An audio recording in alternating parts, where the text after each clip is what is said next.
এই মুহূর্তে দাঁড়িয়ে যেদিকে নজর রাখবো, ভোট শুরুর আগে বিজেপির আসন সংখ্যা বলে দিলেন শুভেন্দু অধিকারী। তিনি বলছেন 177-এরও বেশি সংখ্যায় জিতে ক্ষমতায় আসবে দাবি বিরোধী দলনেতার। 2016-এ 3, 21-এ 77, 26-এ 177+। পটাশপুরের জনসভা থেকে ভবিষ্যৎবাণী শুভেন্দু অধিকারী। আমি আপনাদের মোবাইল ফোনে রেকর্ড করতে বলছি দুটো কথা, বিশ্বাস করেন তো? আমাকে বিশ্বাস করেন তো? যা যা বলেছে প্রায় লেগে গেছে, এক একটা ছাড়া।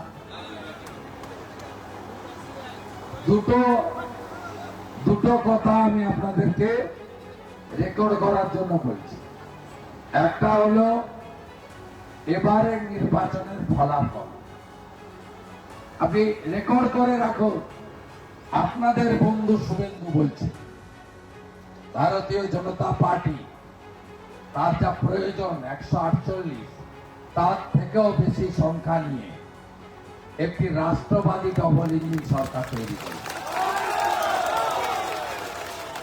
এর সঙ্গে রেকর্ড করে রাখুন 16-তে 3, 21-এ 77, 26-এ 177+। আর একটা কথা রেকর্ড করে রাখুন, নন্দীগ্রামে হেরেছে, এবারে ভবানীপুরে হারবে।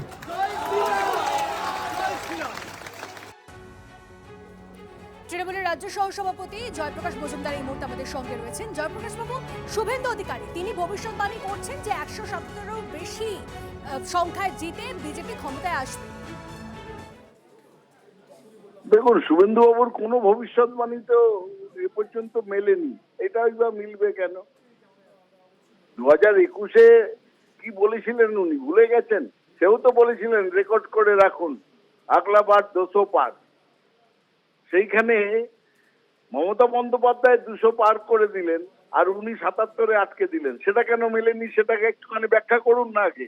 মানুষ শুনতে চায়, মানুষ জানতে চায় যে আপনি একটার পর একটা ভবিষ্যৎবাণী করবেন, যেগুলো কোনোদিন মিলবে না, আবার এসে ভবিষ্যৎবাণী করবেন।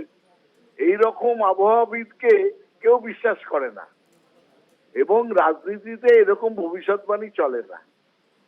আমরা যেটা বলছি যে তৃণমূল কংগ্রেস উল্টো দিকে দেখুন, 2011-য় যা আসন পেয়েছিল 2016-তে সেই আসন বৃদ্ধি হয়েছে, 2021-এ আরো বৃদ্ধি হয়েছে এবং 2026-এ 2021-এর আসনের থেকে আরো বৃদ্ধি হবে তৃণমূল কংগ্রেসের আসন সংখ্যা।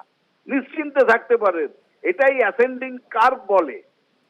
আর বিজেপিকে রসাতলে নিয়ে যাওয়ার জন্য দুজন যথেষ্ট, এক জ্ঞানেশ কুমার আর দ্বিতীয় শুভেন্দু অধিকারী। বেশ বোঝা যাচ্ছে আপনার বক্তব্য, অনেক ধন্যবাদ।